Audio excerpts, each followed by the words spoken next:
This is the Sports and Society podcast, where we go beyond scores, statistics, and personalities to focus on issues and controversies in sports worlds. Your hosts, Jake Oakley and Jeff Montes de Oca, are sports sociologists and the authors of the book, Sports and Society, Issues and Controversies.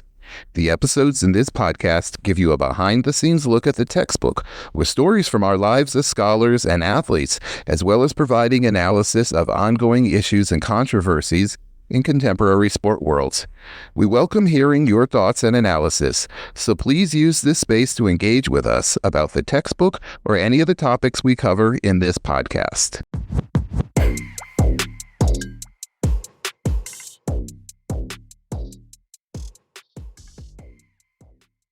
Welcome to the Sports and Society podcast. Your hosts are Jake Oakley and Jeff Montes de Oca. Hey, Jay. Hi, Jeff. Good to be with you this morning here, this afternoon in England. So in this episode, we're going to be discussing sport and physical activity participation through the life course and among older adults, which is directly relevant to Chapter 10 on age and ability in sports. Our guests today are amazing. We have Jessica Kirby and Cassandra Phoenix, two incredible guests who are going to help us to better understand this topic. Dr. Jess Kirby is an associate professor of health promotion and sports psychology at the University of Colorado, Colorado Springs, and she's the director of the Center for Critical Sports Studies. Dr. Kirby's research focuses on exploring the sport and physical activity experiences of diverse individuals across the lifespan, as well as the impact of physical activity-based peer relationships on psychological well-being. She worked with the Rocky Mountain Senior Games and National Senior Games, supporting senior athletes for 10 years, and has published research on the experiences of pre-Title IX women learning and competing in the sport of volleyball. Cassandra is a professor of physical activity and health in the Department of Sport and Exercises at Durham University. She's a social scientist with an interest in how people perceive and experience physical activity during mid and later life, and how these experiences are shaped by wider social and environmental contexts.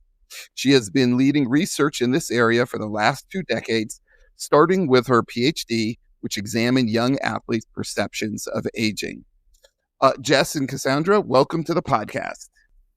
Hi, excited to be here. Yeah, thank you for having me. Great to be here too.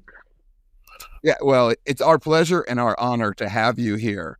So why don't we jump in with the first 2 questions that we ask everyone. Why don't we start with you, Cassandra? Would you mind talking about your own experiences in sports? Yeah, sure. Well, growing up as a child, I was an avid netballer. That was my main sport. So started playing it in physical education class at school, and then just went on to play, club level, county level. And that passion stayed with me all the way through until university. So it was a sort of a constant identity as a netballer. Alongside that, I also enjoyed the outdoors. I did a lot of horse riding. And again, that carried on through for many, many years. When I got to university, something changed, and I joined the netball team, and then it became much more around the sort of socialization into that sport and the social side of the sport. And I found that really quite difficult. I think there's a big part of me that's quite introverted, and suddenly a lot more seemed to count as to whether, your role on the team or not. And I felt that wasn't quite as true to my identity. I started to draw away a little bit from the sport then, and instead started playing volleyball. So great to have Jess involved in the podcast today. Now, I was quite late to volleyball. It's not a sort of main sport in our schooling here in the UK. And what I noticed as I joined the university team there was just how diverse the team was, playing with a lot of people who were at the university from different countries across Europe, and also different ages as well. Some of the staff came into that team too. So much more diverse. And I think that really opened my eyes to playing with people from different age groups too. So quite formative in that sense. And then I think as life has gone on, and I spend more time sadly sat at a desk and indoors, Actually, it's the outdoor activities now that have become more and more important to me. So in the past, I've rock climbed, I've always hiked. I live out near the coast now, so I paddleboard and surf. And it's desperate to do those activities outdoors way more than being in the sports hall or in a gym. That's really cool about volleyball, which seems very different from the experience of volleyball that people have in the U.S. But Jess, why don't you talk about your sports biography?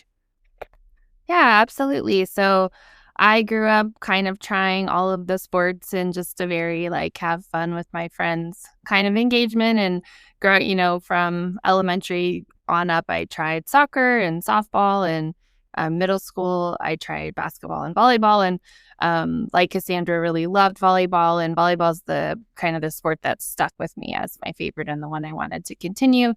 So was able to play that in high school at the high school and club level. Really enjoyed that. Didn't play competitively beyond high school, but alongside, my family was always just heavily involved in sports. We were always big sports fans, watching a lot of professional sports on TV. And then one of my brothers was a professional athlete as well. So we also had the family experience of following in sport from the youth level through high school and college, and through the business of sport for better of a decade. Then as an adult, I just always enjoyed being around sports, just on a recreational participation level. So still play adult league volleyball leagues, and then have casually participated and competed in CrossFit for the past 14 years as well. If, like Cassandra, love being outside and hiking and oceans and mountains and those kind of things with family too. So that now leads into the next question that we ask folks, and maybe Jess, you'll go first this time. Can you talk about how this experience you just described in sports, how does that influence your research, the questions that you ask? Yeah, absolutely. So I think for my research and the questions I look at in sport, more comes from how much I just enjoy story. So I've always just enjoyed a good story, whether it's true or fiction or nonfiction. And so that usually guides my research. I'm just so interested in what are people's stories and life experiences, and what brings them in and out of sport, and what do they gain from it, and sometimes what do they lose due to the participation. And I think it was a little bit of trick of my professors, I think, in undergrad, who got me interested in working with, like, oh, you like volleyball? Like, come do a project with me. And then slowly exposed me to the idea that could be something to study versus just something, to do recreationally. How about for you, Cassandra? Yeah, well, so when I was thinking about this question, actually, you just posed there, for me, it was more around a career choice, in that, like most kind of 16, 17-year-olds, I had no idea what I wanted to do going forwards in my life. So I just made the decision to keep doing what I really enjoyed. And I really enjoyed sport. And so that kind of led me to choose that topic for one of my A-levels, and then go on to do a sport and exercise sciences degree program, or kinesiology, at university. And it was that really that set me on the track. But I think by the time I came into my PhD and the years that have followed, it is that interest in why do people come in and out, the interest in story, like Jess says. I'm a qualitative researcher too.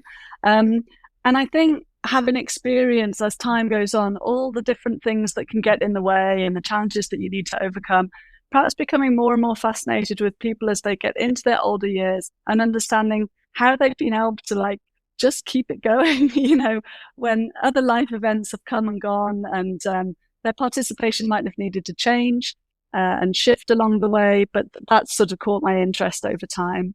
But it came really from just follow what you like doing, and hopefully not too much will go wrong with that. Yeah, and I wanted to start the questions on a historical note, and so I'm a little older than our guests and Jeff. So when I was growing up, ageism and age discrimination were just kind of taken for granted, and it was internalized by people as they got older. I remember my father lost his job at age 40, and I was sitting down talking with him, and he said, "I don't know. My life is over. Who's going to hire a 40-year-old?" And that was in the mid 1950s. And so he had internalized that, and we used euphemisms to refer to aging. You're over the hill, but those kinds of things have changed. This narrative of decline that existed back then has been challenged. During the 1960s, it started, but it continued on. And I'm wondering if you could talk about how that narrative of decline either still exists or how people confront it in your own work. Cassandra, you're doing a lot of work. How does ageism and age discrimination and this narrative of decline influence anything today? I mean, has it disappeared? No, sadly not. It hasn't disappeared at all. I think it's still very prevalent. I think age is sort of one of the final isms, or almost, that we've come to. Sexism and racism, certainly in the research, has received a lot more attention. And I feel now certainly there's more awareness. So is there more, or is it just that we're more aware of it? I'm not sure. But I was interested in your comment, Jay, there of, thinking back then, gosh, what am I going to do when I'm 40? And this was something that I found, when you're talking about age and ageism and old age, in the context of sport and athletes, certainly, when I did my PhD over 20 years ago now, but that 25, 30 was old and over the hill. And I think that's something that's really unique to the context of sport, and again makes us think about age and aging quite differently, because that notion of being like past it, you just come up against it a bit earlier if you're thinking about competitive sport, or at least you were then. But I think what we've seen over the last 20 years, and certainly Jess will be able to speak to this in far more detail, is just this opening up of possibilities, certainly for that kind of competitive, high-level engagement with sport. And that's been brilliant, I think, at sort of just blasting some of those stereotypes and assumptions that we have. Because it's weird, isn't it? Like, so few of us have been 70 or 80 or 90, yet we all seem to have quite firm understandings of what actually happens at that time of life. And so anytime you can diversify those storylines and see examples of where that could be slightly different. And the Masters athlete kind of storyline, I think, is a really powerful one because it directly challenges it. The danger, of course, is that then that becomes the only alternative. So you're either over the hill, physically deteriorating and kind of past it, or you're running marathons, you're climbing mountains. For a little while, it felt like there wasn't going to be much in between. But again, I think over time, the diversity of storylines and possibilities that people can see and hear and read about for older age has improved, and long may that continue. I would add on to that. Absolutely. I thought a lot about this question, and whenever I talk to students about aging and how we situate it within our culture and society, I always kind of start with the idea that, old is older than me. And so for students, because when I was an undergraduate student and my professor asked me to work with older women playing volleyball, I had no clue what to expect or what I was signing up for, just kind of no perception of what that might entail. And it was very much different than my expectations. It was a wonderful experience. But I think each decade we progress in age, our perspective of aging changes. And I think depending on our experiences and opportunities, our expectations of what's possible also changes. And I think I had a hard time thinking about this question because I've been so immersed in the sport and physical activity culture and settings for so many decades that you're like a fish in a fishbowl. And, I think there's so many older people that are, fit and active and competing and enjoying it, but it's definitely not the majority of the population necessarily. But we've still seen substantial growth. So in the United States with the National Senior Games, just over 12,000 athletes compete annually at the national level. And that comes from a group of, over 100,000 that are competing in the different states. 50 years and older in, 20 plus different sports. And then we've also seen a huge growth of masters athletes, which can range anywhere from 35 to 50, 60, 70, 80 in sports like, track and field, as well as like CrossFit and high rocks and ultra running and things like that. So it's definitely expanded. I think what I see for myself working in this field is I think some of the ageism, it has reduced over time, but I think it's been joined by ableism and what Cassandra was saying, in that there's more capacity to have more value or be cool as an older adult if you're doing fit and active things. But if you don't have that, higher level, like impressive ability, then I still don't see that we value an older person necessarily always for their wisdom and contribution and life experience like you see in other cultures, specifically like Eastern cultures. Yeah. And aging is a process, obviously. Oh, Cassandra, did you have a comment in response to Jessica? Yes. Yeah, just to jump in, I was really pleased that Jess brought wisdom in there, because I think the difficulty with sort of sport and physical activity is so wedded to physicality and physical ability. And actually, it's the wisdom and experience is something that only comes with time. And I know whenever I've played with older athletes or, athletes who have been in the game for a long time, say, because of course you can also start new things in older age too. The thing that was always so impressive to me is an ability to read a game, read an opponent. And I mean, I've actually gone back to netball quite recently, and we laugh because we're now playing. I mean, we play teams, some of the women, it's like their daughter's team that we end up playing. And we're like, are we allowed to barge them? Would that be wrong? But we kind of say, we're not the team that's running around all over the court. We can't do that anymore. But what we can do is kind of read the game a bit more and outsmart on some of the tactics. And I would love to see that emphasis. I think there's room for that kind of narrative around wisdom and experience, and that kind of tactical knowledge is something that could be really valued so much more.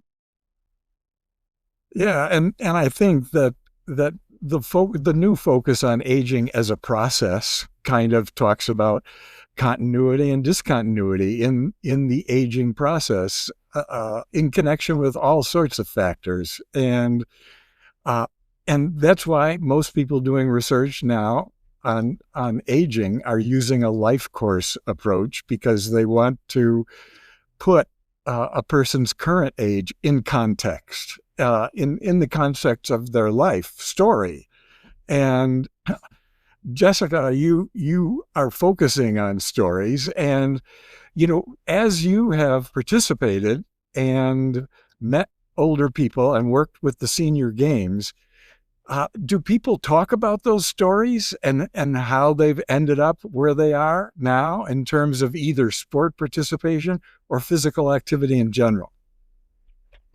Yeah, I think absolutely they do. And I think whether you sit down to talk with the story of an athlete that's 20 or an athlete that's 75, there are like core memory moments for them that either happened in a casual physical activity setting or maybe a highly structured competitive sport setting that were, either moments that sealed the deal for their love and passion for sport, or maybe sealed the deal that they would like to never have that experience again. And so I think there's these core memories that we don't always notice when they're happening, whether it's a really quality friendship that happened, or a moment of recognized confidence and resilience, or an opportunity to engage in activity that you never thought could be part of your life or be possible. There's always those moments.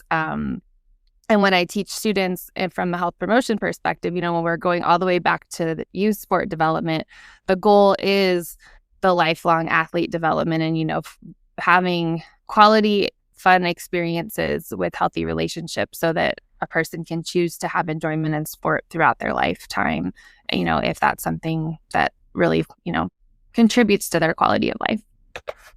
Yeah, I think for the students who are listening right now, one of the things that occurs in our lives is age segregation. And oftentimes a younger person doesn't have opening questions or conversation topics that they can raise with older people. But as Jess has pointed out, and as Cassandra has inferred, these questions about their own sport participation, their stories, are a great opening for questions to tie younger people and older people together and to increase understanding of the aging process. And I'm wondering, Cassandra, in your research, you've talked with a number of people in some of your qualitative research about these kinds of things. And have you found that there are certain ways to bridge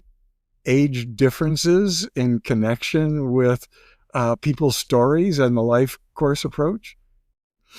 Yeah, these questions are always the sort you dread, because you sit there thinking, what did I write? What did I put? But no, you're right, Jay. I mean, I think one of the great things about sport or physical activity spaces is, when done well, not in all cases, but they can bring people together. And that's something I've noticed, bring people of all ages together. That's definitely something I experience more since I've moved kind of more into kind of the outdoor spaces. And so, for example, if you go out to the coast, it's great to see a younger and an older surfer stood on the shoreline, kind of comparing notes or pointing out at the sea and finding that thing to bond on. But it also even asking my students sometimes to go away and talk to or do a sort of a mock interview with an older person about their previous experiences of physical activity, and coming back like quite shocked and horrified that their experience of physical education at school was so different to what physical education at school looks like now. It was very much still the stand on the line and get picked out, for the team. Or, I remember when I was at school, we would do physical education just wearing like pants, like knickers and a vest. And I sort of think, God, that would not be allowed now. So really dramatic changes that you can sort of forget about. That sometimes where people started with understanding what movement and sport was. And the life course approach, just to go back to the previous conversation there, is about those kind of cumulative effects, where you've come from and where that takes you in the future. And I think it's fascinating to remember that whole kind of life course of experience and how you take that into your older age and what that can mean for people. And conversely as well, those cumulative effects of doors closing, negative experiences, feeling unsafe, not being picked for the team, that can kind of set you on a difficult trajectory as you get older, because you just take on that identity of, I'm not the sporty type. So, yeah. And to add on to that, I think also the piece of just how the value for sport and what's expected of it is passed on generationally, and how interests and opportunities are transmitted. I had done some research early on in my academic time, interviewing 4 generations of girls and women in my family of like what sport was to them and their experiences. So looking from like my grandmother to my mom to my cousin of similar age to me to my daughter, who was about 5 at the time, and just how much the way we situate what sport and physical activity are and their value in society has changed so much. Like for my grandmother with high school sports, for example, she was comparing her time in high school growing up in like a rural community to my brother being a professional athlete. And she said at the time growing up, like there wasn't like being an athlete wasn't really a thing. Like the guys she went to school with played football, but they just like would just go play football at the end of the school week. They didn't really train, and it wasn't a huge identity, or their world didn't revolve around it the way that it does now, which I think is really interesting. Even if you think back to the infamous story of Roger Bannister breaking the 4-minute mile, he was a medical student and didn't run that many miles a week, and just got a good day for it, and then everyone else realized they could also run faster than a 4-minute mile. So things like that are interesting, and how generationally we changed our ideas. Yeah, the whole issue, one of the issues here is that sport is organized in age segregated segments, and that separates people at various points in the life course. So we grow up in this segregated system, And then as we get older, oftentimes the majority of opportunities exist for people who are slightly younger than us. And so people are hesitant to get involved. And Cassandra, I've wondered, is that something that still affects people in older age categories? And are there ways to get around that in terms of, for example, you may be familiar with the Highland Games where there is age integration. It's because people bring their so-called handicap scores to the starting line. So you can have people of different ages competing in the same 100 meters, but they're starting at different points to make it an equal, exciting race. And that brings older people in. Have you seen other strategies or that strategy in your own research and experience? Yeah, thanks. Yeah, probably less my own experience. This is now I'm going to show myself up as actually not doing much sort of formal or traditional sport these days. But I know triathlon is the sort of another example where things are sort of changed based on your time and your ability. And so you can end up in a group with any kind of all different ages of people or sort of running alongside them. Yeah, I mean, I'm all for anything that brings different age groups together. We have the walking sports movement, obviously, which has also been very positive in kind of bringing older people in. But the myth with that is that actually it's just older people that do it. You often see people who are coming back from injuries doing walking sports as well. But I think the walking sports is a great example of how if you just change the context or like you say, we put these rules in place, but we can change them. We can. Who's to say that playing netball, you don't hold the ball for 6 seconds rather than 3? Well, as soon as you do that, you make it more inclusive and you can kind of mix it up a bit. So it's great to see more examples of these sort of inclusive sports coming on that can bring people together. Earlier in the conversation, I said, not many of us have been in older age, but we all have these very fixed ideas about what it involves. And I think for younger people playing sport, they're looking to the older athletes around them to get a sense of what's possible. So I think the more that they can be running alongside or playing alongside people, the more that lifelong continuation in sport seems doable. And that's a really positive thing. Yeah, Jess, in your experience with the senior games, have you met a lot of older people who have played in age mixed settings, or do they feel most comfortable just in a senior game setting? Yeah, I think it's definitely a little bit mixed person to person, but I think as athletes continue to age in the senior games competitions, there becomes a necessity to play mixed ages, not like necessarily playing with 20 and 60 together, but as they age up into 5-year age categories for competition. And on the one hand, it's interesting because they actually look forward in that scenario to getting older, because then when they age up, they're younger in the 5-year age group. So they have a little bit of the edge on competition. But as they also move up in groups, especially for team sports, it becomes necessary to mix ages and sometimes play down to a younger category because they can't field an entire team at the older ages. So then the necessity to play with younger athletes presents itself. And I think there's positives to that. There can definitely be encouragement, but I've also seen negative experiences where they feel they have an oscillating efficacy, where they feel they doubt their confidence. They don't want to be an embarrassment or a hindrance to the team. And so like year to year, as they age and as they have some challenges with skill execution, there is a question of like, can I still do this? Should I still do this? What will my peers think of me? Because I might just be a little slower to the ball or something year over year. So.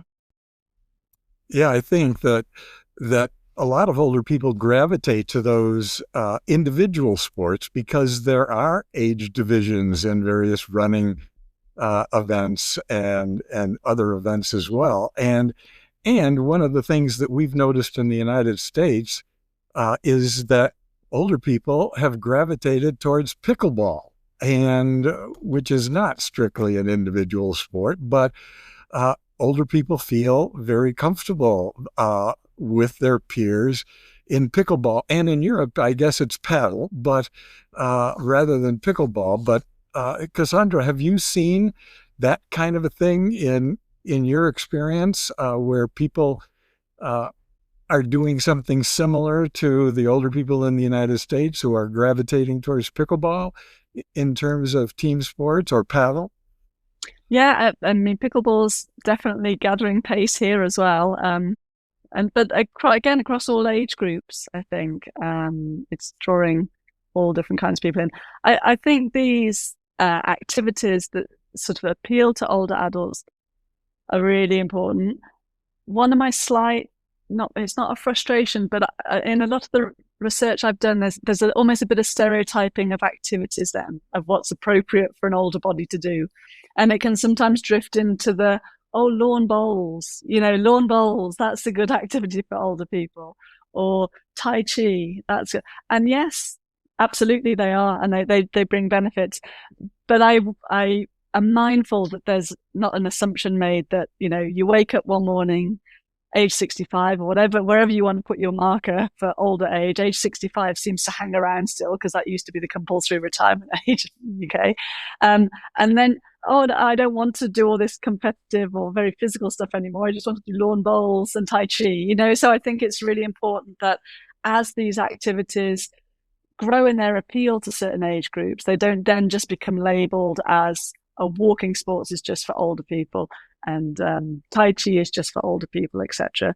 Because as you mentioned earlier on, we're an ageist society and we internalize some of that ageism as well. So you've probably all in your research or everyday life come across the person who in your mind is old, adamant that, all these old people around me, I'm not like them. It might be good for them to go and join a club such as pickleball for the social reasons, all kinds of reasons, but might in their mind see it as that's what older people do and I'm not one of them. So it's just sort of not always taking that first sort of simplistic line into something, I think, and always just keeping that kind of critical head on of where the potential downfalls are and being mindful. Yeah, I know in my experience as an older person, I've gravitated towards low impact sports.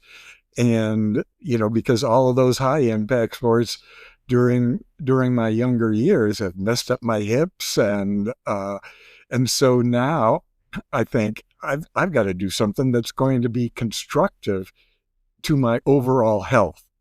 And Jess, I know you have studied that, and well, Cassandra, you've studied that as well. So what are those kinds of changes that occur where people are linking their sport participation with health rather than with masculinity or status or peer connections? So, what have you found in your research, Jess?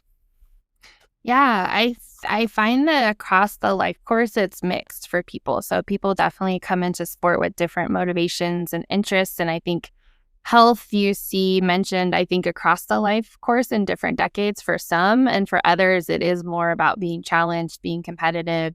And I think most consistently from youth all the way through masters and older adult athletes, you see the competence and the connection being some of the most common kind of positive development outcomes that we see develop in athletes, as well as being valued by athletes. So, having an optimal challenge to learn a new skill at any age, fills up, those psychological needs to improve competence.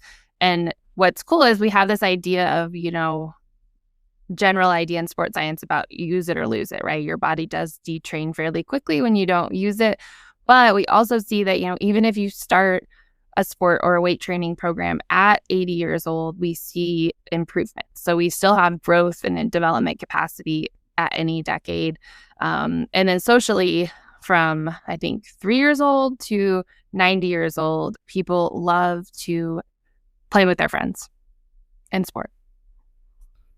Yeah, Cassandra, I mean, you're coming at this from a slightly different structural perspective in Europe, where there is socialized medicine and and state-sponsored medicine. And so the state has an interest in getting older people involved in physical activities that are health positive.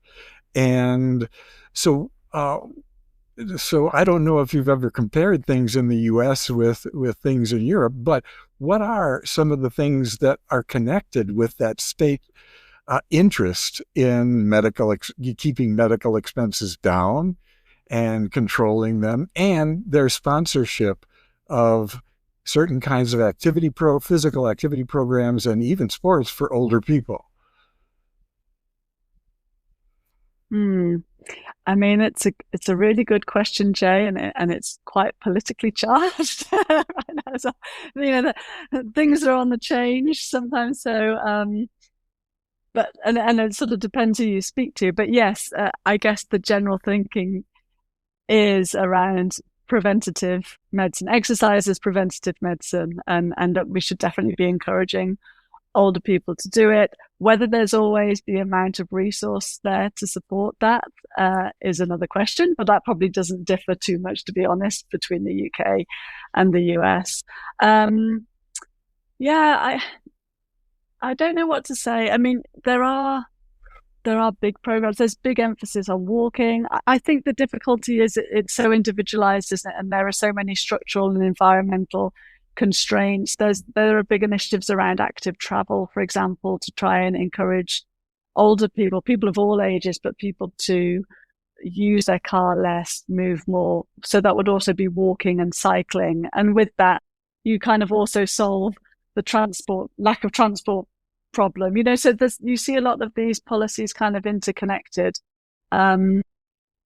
But it's kind of complex. I'm not answering your question terribly well here, but I think because there can be different perspectives depending on which professional you speak to. Well, in the U.S., we have more of a local approach in some communities where there are senior centers. And I know I taught the sociology of aging for a number of years back in the day. And I noticed that some of the senior centers didn't have the spaces for doing certain kinds of physical activities, but a number did. And the one that I worked with in Colorado Springs did have room for that. And they structured in various kinds of physical activities, Tai Chi and so on, into their programs, so that older people coming to a book club and talking about the books that they were reading at the time, after that, there was a chance for them to do exercise. And the senior center was associated with parks and recreation. And so they had somebody come in and lead the group. And that was interesting because the social relationships that existed during book club and other sedentary activities kind of carried over into the physical activities, and then people could do them with each other without the instructor. So there was that kind of a connection on a local level when you had a really active senior center. And I wonder, just, in your experience with the senior games, is that something, those senior centers and their activities, is that something that has recruited people into the senior games or into other physical and health-related activities that you're familiar with? Yeah, I think in communities where the program offerings are robust, that is definitely an excellent source of introduction and recruitment for those types of competitive opportunities. It definitely varies between communities. And I know with like state funding, sometimes those are things that get cut, those recreational sport opportunities. But in the communities that have quality facilities and like robust programming across age groups, you definitely see a lot more athletes consistently competing year over year from those communities versus like from a senior games perspective, the senior center here definitely has some activity opportunities, but not necessarily some of those more typical like team sports and track and field and swimming and things like that. And so for those athletes, one of the largest barriers I saw for them when working with the senior games for that decade was access to facilities to practice. For example, we don't have great bridges in our communities with infrastructure. And so we have all these middle schools and high schools with tracks, for example, that sit empty, 9 to 3 while students are in school, but there's not a mechanism in place for older adults or other community organizations necessarily to use them. And, so they have a locked gate, even on weekends and summers where they could be used for training.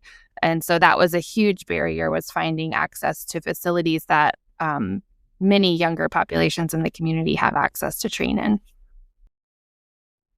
Yes, I was just going to pick up on the point you were making about the senior centres, where somebody comes in to, join the book club and then perhaps do physical activity as well. And certainly you see that being very successful, particularly amongst people who aren't going to go to the sports hall and local sports hall and join a badminton group, or I think it's the people that don't see themselves as a sporty type that those senior centres work really well for, because you might go along for a totally different activity, and then the physical activity part, although vitally important, is the kind of by side afterwards. But also, to flip it, people who do go to those senior centres, perhaps for their activity, might stay on afterwards and learn about nutrition, or, how to cook themselves a nutritional lunch. And we know that diet and exercise, physical activity is all kind of interrelated as well. So yeah, they can really serve multiple purposes. But access to those facilities is challenging, especially in rural areas. So it's, not everybody can get there. And that for us, as I'm sure is the case for you as well, the provision is kind of varied.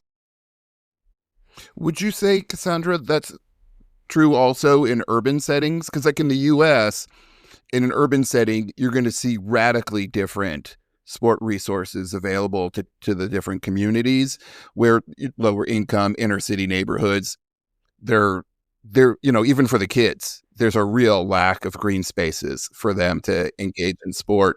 Do you see that also in the UK? Yes, yeah, same within like the variety within urban areas. And I think the green space example is a good one, Jeff, because also in those spaces, even if there is the provision of green space, it's not always the case of that, like, build it and they will come. It might be there, but if it's not good quality, if it doesn't feel safe, if it's not well lit, people aren't going to use it. Older adults in particular, who may feel slightly more vulnerable, aren't going to go into those spaces. So it's all about that kind of infrastructure, and the built environment too becomes more and more important. And of course, the seasons. That's the other thing that comes into that as well. How often is the pavements gritted in the winter, all of that kind of thing? Something you could definitely speak to more than us. Yeah, before we run out of time here, I wanted to pull Jeff, who's playing a sidekick role in this episode, talk about his mountain biking and trail biking, because that's an activity that I see people of a variety of different ages engaged in, and I'm wondering, Jeff, how do you see that as part of your future in your life course? Because I know you've experienced a few injuries on when you've gone out there on ice and things, but so what is that in terms of our topic today in your life? Well, of course, I've been thinking about this, listening to Cassandra and Jess talking, because I started mountain biking in my 50s. I rode a mountain bike back in the 80s when it was brand new, but it wasn't like a serious activity. And the mountain bike I rode back then, I mostly rode on pavement. But no, I've gotten pretty serious about mountain biking in my 50s. It is definitely a sport that brings together younger and older people. So I've done a lot of coaching of youth mountain bikers in the summers. I just recently rode down Pikes Peak, which is a 14,000 foot mountain and the descent is about 6,000 feet. So I think that's probably around 2,000 meters. Um, so it's a long way down, and I rode with a fellow in his late 60s, and it's funny because I really wrestled with the fact that I thought I should have been able to drop him, which is to say, leave him far behind. And I couldn't. And at times, he was actually a good bit faster than me.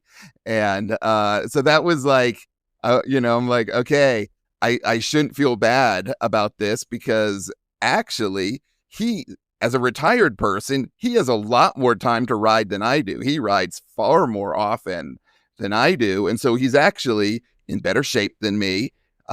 He's more practiced, so his timing is better than mine, so it's an interesting space because it is quite different from, say, what we think of as stereotypically age appropriate sports for older adults. But I would say this is true not just of mountain biking, but outdoor sports in general, that they really do encourage participation across the life course. And, I'm probably not going to do some of the things I did before. Some of the much more aggressive gravity-oriented riding I started out doing that has led to metal placed into my body. It's as the man said, it hurts a lot more than it used to. Those injuries, they hurt a lot more than they used to. So I think I do need to be more mindful of tempering my enthusiasm. But at the same time, I think one of the great pleasures of mountain biking in particular, and a lot of other high-risk sports, is the excitement. I'm not going to strap on boxing gloves anymore, but I can still get that excitement from sending it down the side of one of the tallest mountains in the United States. So yeah, it is an interesting space, and I know that both Jess and Cassandra can speak to outdoor sports as well. Yeah, I mean, Jeff is referring to the older person that he rode down Pikes Peak with as someone who is comparing himself to, but on the other hand, or on the same hand as an extension, that person can be a role model. And I'm wondering, how does the role modeling now, as older people are more involved in certain physical activities and sports, how has role modeling become a factor in the life course approach? Jess or Cassandra, in either of your experiences and research, have you seen older people becoming role models in sports? I mean, I can speak from personal experience that was a huge contributing factor to my ultimate career trajectory. And so as an undergraduate student that asked to help coach older women learning to play volleyball, that was an enormous role modeling opportunity for me and my peers, who were all very passionate about sport and exercise and studying it in our undergraduate studies. And having that role model experience was a big reality check for us, because as younger people with a lot of potential wasted physical capacity due to our own excuses of like, oh, I'm busy, we were able to see like, oh, like these women are really incredible. And, it was a new idea that what was possible for us when we were older. And it also gave us a little bit of fire to, better be grateful for what we could do and what time we weren't using to engage in sport and physical activity ourselves, because we were just being busy and being kind of bums. And I think the role modeling factor is huge. And in any setting or activity, when you identify with someone who you relate to from their background, you're going to open up what's the realm of possibilities for yourself. Yeah, Cassandra, have you seen that in your experience and research? Yeah, and I would agree with everything Jess has said there. This goes back to that you can't be what you don't see. And certainly for the younger athletes, when I've spoken to them about their perceptions of aging, actually, if they don't know, if they don't have that contact, or they can't sort of think of anyone then their default is just to see older age as just this inevitable period of doom and gloom and deterioration and isolation. And so having that person, and it might just be someone on your team, someone in your neighborhood, the person you ride with, or it might be, an athlete on TV, somebody you know of who's been in the Masters Games, for example. But wouldn't it be great if the Masters Games received way more media attention and so many more people knew about it to really give a platform to those athletes as well and got them out as widely as possible? That would be fantastic, because it is so powerful. And I suppose it's just a reminder to us. And I try and think now, as a middle-aged woman, I'm a role model to younger women as well. I have family life going on, I have a career going on. And so sport and physical activity also takes on different meanings to me, and different challenges present themselves as getting in the way, but it also brings so much more. And I think it's just always remembering that everyone's a role model to somebody. I think that's a good thing to kind of keep in mind. I mean, that really speaks to a problem with age segregation in sport. And it reminds me of a story from, I was teaching my sports sociology class last semester. And this is kind of funny and sad, this story. But we were talking about how sport can challenge that narrative of decline. That, once you hit a certain point, whatever that year is in your life, that, it's all downhill from there. And I asked the class, well, what are some ways that sport can challenge that narrative of decline and foster respect for older active adults? And the student, he raised his hand and said, oh, yeah, well, for respect, I think it's really important to talk to them very slowly. And I'm just like, that's very condescending. It's actually the opposite, because this is a person who's never had active older adults in his life. And so he doesn't know, right? And it's also a great opportunity for us to say, no, in fact, that, we can do these things as we get older and still be capable and, and have an enriched experience through our participation in sport. And that life isn't just this like one long decline from when you're at your peak when you're young. Yeah, and we're just about out of time. And I wondered if Jess or Cassandra had anything to add, any topics that glaringly important topics that we've missed? Well, not so much a topic, but just a point that I always like to remind people of, that when we're talking about older age, often in our minds, maybe we're thinking like 60s, 70s upwards, but typically we can be thinking about a 40-year time span. And at no other point in the life course, you wouldn't compare a 10-year-old with a 50-year-old. You wouldn't lump them all together as this group to deal with. And so I think it's always important to be checking yourself and being mindful of the diversity even within that group. So within older adults, there are going to be some people who are pursuing sport purely to sort of stay healthy because they want to remain independent and all of that kind of thing. There are going to be some fiercely competitive older people. Either they came to that in older age or it never left. You don't wake up one day and all that's gone.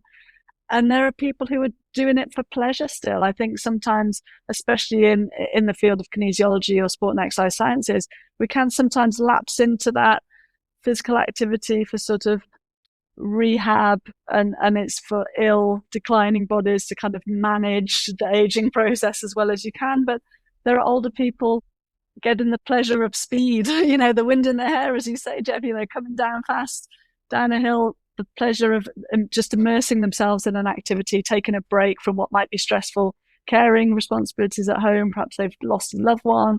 There's all kinds of reasons that people come to sport and physical activity at all times in life. And that doesn't change when you enter this period that we call older age.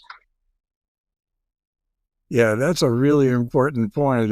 It's a good point to end on, because a number of the people who are listening among the students are thinking of going into sport management, or they're in sport management programs. And one of the things that's really needed, as we've kind of inferred, is the local emphasis on inclusion of older people into physical activities and sports. And I think a number of the things we've talked about here really help a sport management person think about what can be done to be inclusive and to create age integrated programs within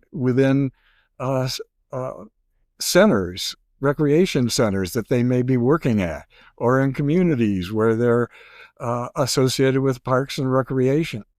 So this is valuable information for them in terms of not just contributing to the overall health of a community, but contributing to the connections between older and younger people in a community. So I think that's a good place to leave it. So that's about all the time we have for this episode. And this has been, I think, a very useful conversation. And we will have other episodes coming up in the future, as well as the 30-some that we've already done.